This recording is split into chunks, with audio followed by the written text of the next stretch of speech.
Assalamualaikum warahmatullahi wabarakatuh. Bismillahirrahmanirrahim. Alhamdulillahirabbil alamin. Wahdahu wassalatu wassalamu ala asrofil anbiya'i wal mursalin wa ala alihi wa ashabihi ajmain. Amma ba'du. Hadirin yang dimuliakan Allah, pertama dan yang paling utama, marilah kita panjatkan puja dan puji syukur kehadirat Allah Subhanahu wa Ta'ala. Karena berkat limpahan dan rahmatnya kita bisa berkumpul di majelis yang insya Allah penuh barokah ini. Salawat serta salam semoga senantiasa kita aturkan pada junjungan kita Nabi Muhammad Sallallahu Alaihi Wasallam yang telah menerangi dunia ini dengan ilmu, yang telah memberi suri tauladan bagi umatnya, dan semoga kita mendapat syafaat dari beliau fit dunia hatta akhirat.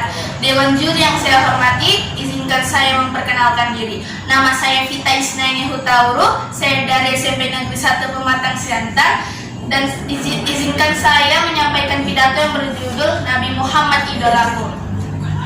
Kita sebagai manusia pasti mempunyai idola, betul? Kalau anak-anak biasanya mengidolakan tokoh-tokoh kartun seperti Superman, Batman, Naruto, dan sebagainya.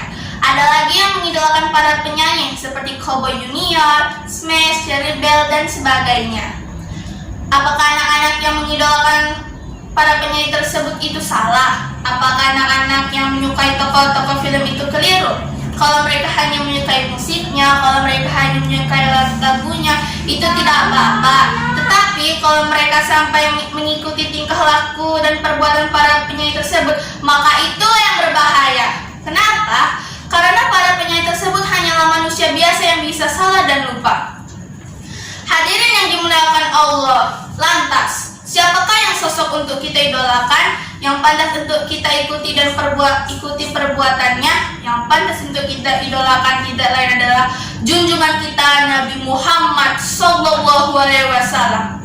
Mengapa kita harus mengidolakan beliau? Mengapa kita harus mengikuti tingkah laku perbuatan beliau? Karena beliau Nabi Muhammad Sallallahu Alaihi Wasallam mempunyai akhlak yang mulia, senantiasa jujur, perkataannya menyejukkan hati, dan senantiasa kasih sayang terhadap sesama. Nabi Muhammad Sallallahu Alaihi Wasallam bersabda, "Innama bu'istu liutammima makarimal akhlak." Sesungguhnya aku diutus untuk menyempurnakan akhlak yang mulia.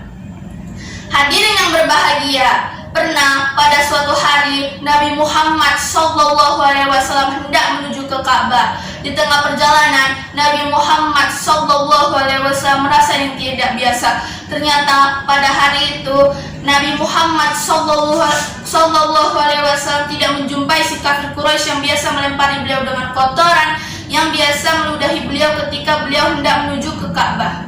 Setelah beliau menanyakan kepada tetangga, ternyata si kafir Quraisy tadi sedang sakit. Setelah mendengar hal itu, apakah yang dilakukan oleh Nabi? Apakah Nabi merasa senang karena orang yang biasa melempari beliau ternyata sedang sakit? Ternyata Nabi Muhammad Sallallahu Alaihi Wasallam malah ikut prihatin dan berniat untuk menjenguk si kafir Quraisy tadi.